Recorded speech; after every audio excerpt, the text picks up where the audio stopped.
What's recovery like after vitrectomy surgery? Let's talk about it. Hi, my name is Zach Oki. I'm a retina specialist here in Irvine, California. Vitrectomy is a surgery that we do as retina specialists. We usually do it for things like retinal detachment, diabetic retinopathy, macular holes, dislocated lenses, etc. The most essential ingredient of it is removing the vitreous. What replaces the vitreous that fills the back of the eye is usually an air, a gas, or a silicone bubble, depending on the situation.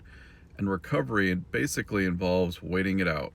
That is, when air or gas is used in the eye, there are two FDA-approved gases in the United States. They take weeks to go away. Air takes about a week and a half, and while the air or gas is there, the vision is really bad. People tend to say that while the gas or air bubble is inside of the eye, it's like things are really murky, almost like you're underwater. Everything's kind of wiggling around, kind of squiggly and distorted.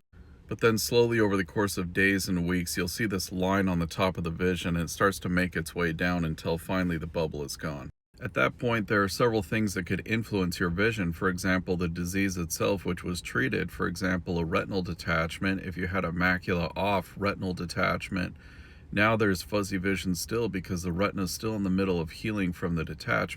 Also, vitrectomy can cause cataracts or make them progress faster, and therefore the vision might be a little extra fuzzier simply by virtue of the cataract forming. If you had an epiretinal membrane or diabetic retinopathy or a macular hole, all of the principles still apply. There's long-term healing. This is a principle of retina medicine. If someone has a retinal problem, and particularly if it affects the macula, the center of the retina, then the healing is slow. You don't get results immediately.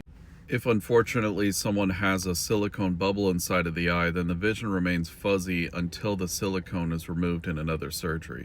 Then there are the usual things that occur after any ocular surgery. The eye can look red, it can feel kind of scratchy, kind of dull and achy. The eyelid might be swollen, there might be a bruise around the eyelid. We always recommend medications like topical corticosteroids and antibiotics to cool down any ocular inflammation, prevent infection.